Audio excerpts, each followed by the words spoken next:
Hello, dear friends. Today is November 8th, 2024. There haven't been many changes on the map today, but in the coming days, you will see some very significant updates as the Russian offensive has begun in the Kursk region. And there are also reports of advances in Zaporizhzhia. We'll discuss everything step by step in today's update. But before we start, I'd like to ask you to subscribe to the channel. By subscribing, you help support its growth. Thank you to all of you. Let's begin with the Zaporizhzhia front, specifically the Orikhiv direction. Reports indicate that the Russian armed forces have started advancing toward the city of Orikhiv. It's likely they are currently probing the positions of the Ukrainian armed forces and testing the enemy's defenses. This morning, Russian troops attempted to attack the settlement of Novoandreevka, as well as launched an assault toward Orikhiv. Fighting took place at this point. At this time, the Russian armed forces have expanded their area of control south of Orikhiv, advancing forward by 2 kilometers. We can assume that at this stage, the target will be the settlement of Novoandreevka. If Russian forces manage to secure control of this settlement, they could cut off the supply road for all these nearby settlements, which would then allow them to expand their control west of Orikhiv. Unofficial information is coming in from Ukrainian sources, where Ukrainian volunteer funeral services report that Ukrainian military casualties from Orikhiv are arriving in even greater numbers than from the Kurakov direction. It appears that the Russian armed forces are hitting Ukrainian military fortifications heavily with high-explosive aerial bombs. Additional information has emerged about a Russian military assault toward Novodanilivka, with reports coming from this location. Over the next week, we'll see whether this turns into a large-scale offensive on Orikhiv or if it was a diversionary maneuver to make the Ukrainian armed forces shift reserves to this section of the front. We will keep monitoring the situation here and now move on to the southern Donetsk direction. This area has generated a lot of news, and there are some changes on the map.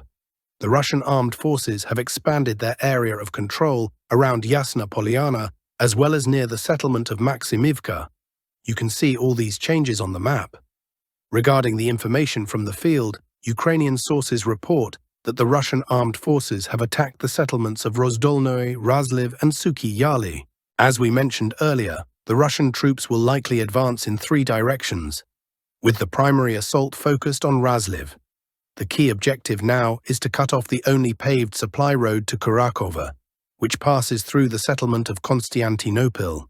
Let's shift to the Kurakov direction, where reports indicate that the Ukrainian armed forces are attempting to build defensive structures south of Kurakov.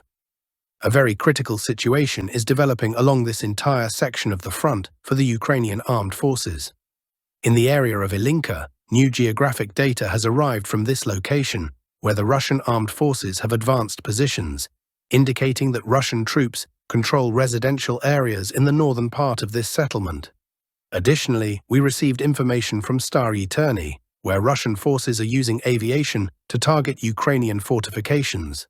As you know, before assaulting settlements, Russian troops typically conduct air and artillery strikes, followed by ground assault units. This suggests that Stary Terny may be being prepared for an assault. Moving slightly north on the map, reports from both Russian and Ukrainian sources indicate that the settlement of Kremina Balka has fully come under Russian military control. Further along, at Novoalexeyevka, new data from Russian sources shows Russian assault groups facing enemy fire. Ukrainian sources report that the settlement of Novoalexeyevka is now fully controlled by the Russian armed forces. In this area, attacks are ongoing toward Yurivka, and there are ongoing battles for Novodmitrivka. In other parts of this front, positional fighting continues without significant changes on the map. Let's move on to the Siversk direction, where there are also reports. Here, Ukrainian armed forces launched a counterattack towards the village of Vyemka in an attempt to push out Russian troops. The attack was unsuccessful, and Ukrainian forces had to retreat. A bit further up on the map, near Ivanivka, Russian armed forces expanded their area of control toward the settlement of Verkhonokamyanske, with geographic data from this point confirming the advanced positions of Russian troops. There is also information coming in from the settlement of Pereyasne, where fighting has intensified, but with no changes on the map yet.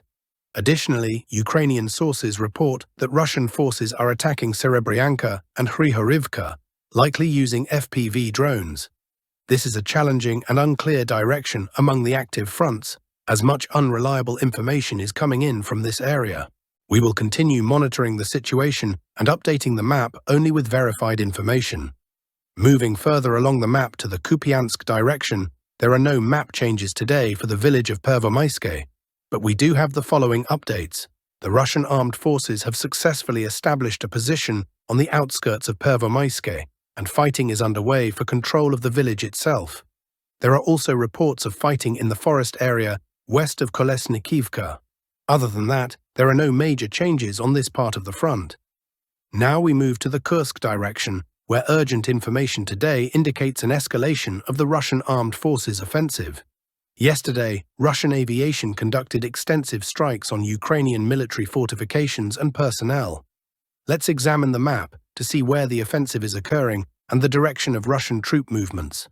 Based on the information received, the Russian armed forces have initiated an advance across the entire front. The primary axis of movement is from the village of Porebki toward Maloloknia.